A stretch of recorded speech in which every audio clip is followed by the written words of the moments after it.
I know that many of you probably do some meal prepping on the weekends to go ahead and get yourself ready for the week. Do you ever think about workout prepping?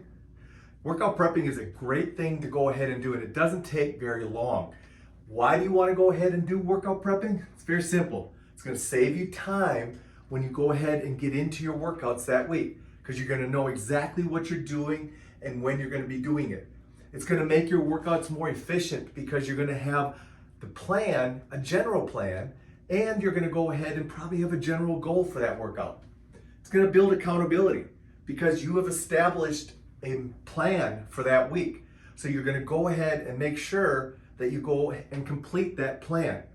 It's also going to go ahead and build confidence and momentum because you're going to be able to go ahead and review it at the end of the week and say, I've got it accomplished. That said, you know that workouts compound themselves. So by going ahead and being able to review it, you say, hey, I've got this done this week. And that builds on momentum for the upcoming week. One of the things that I also go ahead and do is it helps me feel like I've gotten better.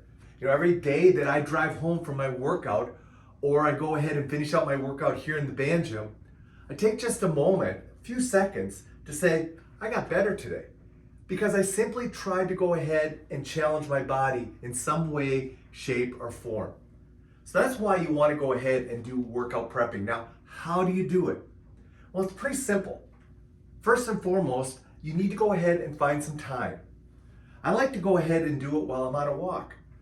On my walk, I'm just thinking through how I'm going to go ahead and map out that week in regards to my workouts. Sometimes if I'm watching television or watching a show or a sporting event, I'll just take some time and go ahead on my phone and just map out the plan for that week in my workouts. Or if I'm going to go ahead and have coffee in the morning, I might on a Sunday morning just plan out my week for that upcoming week in regards to what I want to get accomplished on what days. Now, what do you do when you go ahead and do your workout planning?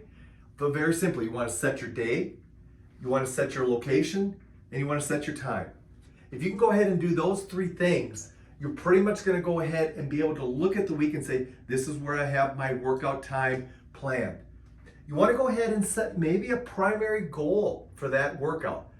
You know, for instance, on a Monday is my kind of my speed day. My day that I try to work on getting a little bit faster or work on my quickness and reaction. I always do that on Mondays at the beginning of the week when I'm the freshest. As an example, my Friday workout is typically a mobility workout. My plan is just to go ahead and work on a lot of mobility training. And on Saturdays is my sustained constant cardio workout. It's where I go ahead and work on longer cardio type training and go ahead and use that day to build on that. So those are some examples of how I map out my day. And a lot of times I'll go ahead and set a general goal. It doesn't have to be very specific. The last thing, if you need to, put it on your calendar. Make a meeting for yourself. Yes, set up a meeting for yourself. That meeting is going to include a workout.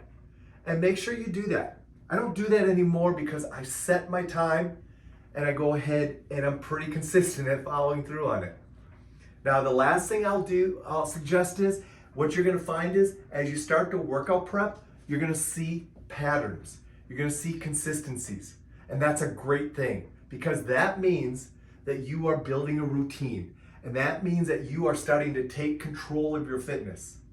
So guys, take a moment this month. Each day, maybe on Sundays is a good day.